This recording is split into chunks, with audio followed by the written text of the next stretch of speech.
What's up, guys? Welcome back to the home slice. Welcome to my living room.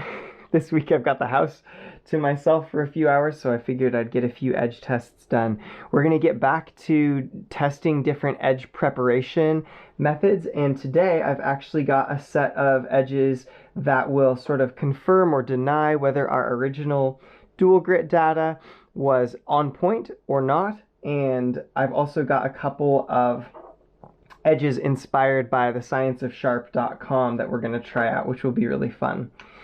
This black Victorinox is wearing my original dual grit with 250 on one side and 6,000 grit on a king stone on the other side.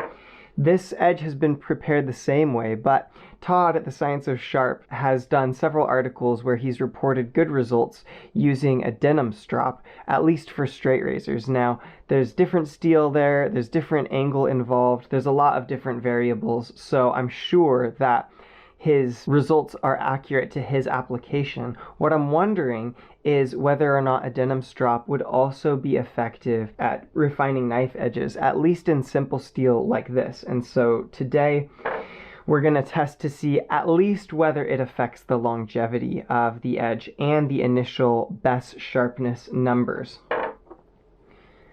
Also inspired by Todd at the scienceofsharp.com, I got a tip that at times it's even better than buying an expensive fine stone to take a traditional metal polish. I've got Mother's Mag polish right now that I did this edge with, and loading that into a block of wood and then using the block of wood as your last sharpening stone. And so I've tried that with this, and I have to say these two edges, the one that's stropped on denim with the Mother's Mag in it and the one that was sharpened on a block of pine with Mother's Mag in it, these two edges are very keen. They are easily like push cutting, slicing paper towel. In fact, I'll go grab one so I can demonstrate that and not just talk about it. Okay, so this is the original dual grit edge. I'm going to try to use just the tip and stay away from the part that will be BESS testing. And you can see that it's aggressive enough to catch in and slice. And then once you get a cut going, you can saw paper towel effectively. But you can see it binds up a little bit. It's a little bit rough.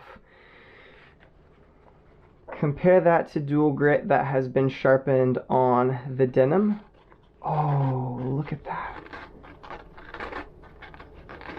It just wants to cut it. Look at that. That's so good.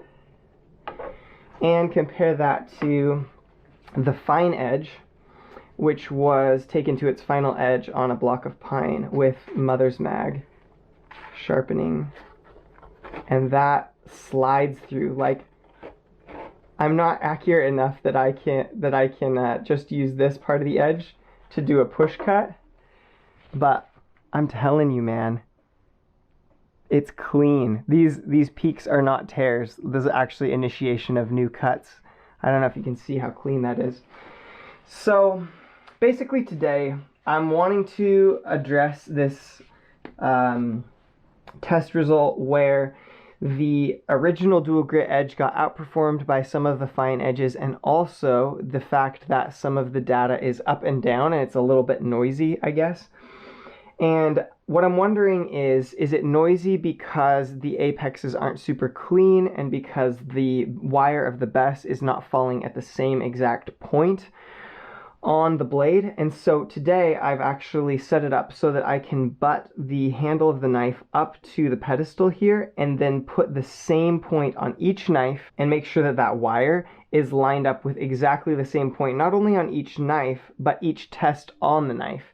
And so today, if we still experience some up and down in our data, then I would say that there's actually a chance that the apex is being shaped differently by the rope, and at some points it is actually sharper or more dull at the apex than others. So this will be a very interesting test. Anyway, I'm going to do an initial BESS test of each of these and see how sharp they are to begin with. and I'll do a freeze frame, throw those numbers up on the screen, and then I'm going to do my initial 5 cuts on each of them with on the sisal rope with each of them. And then after the initial 5 cuts, I'll probably pause, and then I'll go back to the original dual grit and finish out this video with that. And I've got actually a kitchen scale under here. So this is the first test where we'll begin to compare how much pressure does it take to get a fine edge through the rope, and how much pressure does it take to get a coarse or a dual grit edge. And as we sort of weed out some of the edges that don't really last at all, I'm hoping to do more tests with force and pressure to actually directly compare.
Okay, I don't know how many cuts that was. It was a decent amount, but I think that I'll put these new tests where I'm placing the knife right up against the guard here into a new sort of table and start a new chart, because I don't think that the previous numbers were really like consistent enough to be considered final results. That said, I'll probably have to retest some of the top contenders, particularly the 250 grit coarse edge and the Spyderco Ultrafine with this new method, just to see if we can sort of round out those curves and get more of a consistent placement of the BESS cutting media on one spot along the edge to really find out how that edge is dulling or how the apex shape is changing.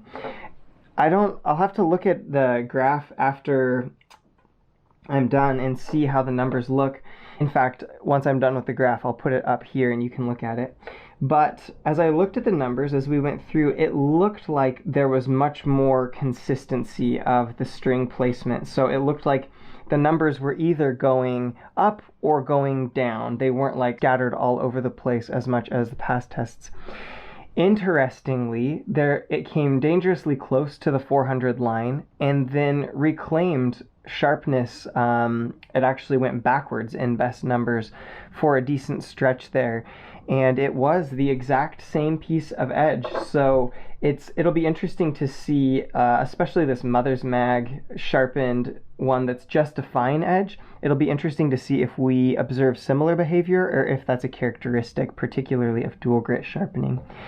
Anyway, I hope you guys enjoyed the video. I will catch you next time, and I'm excited. I feel like we're getting a little bit more precise, and eventually we're going to be able to gain some new, real insights into the mechanics of sharpening and dulling. So peace out. Take care, guys. Have a good one.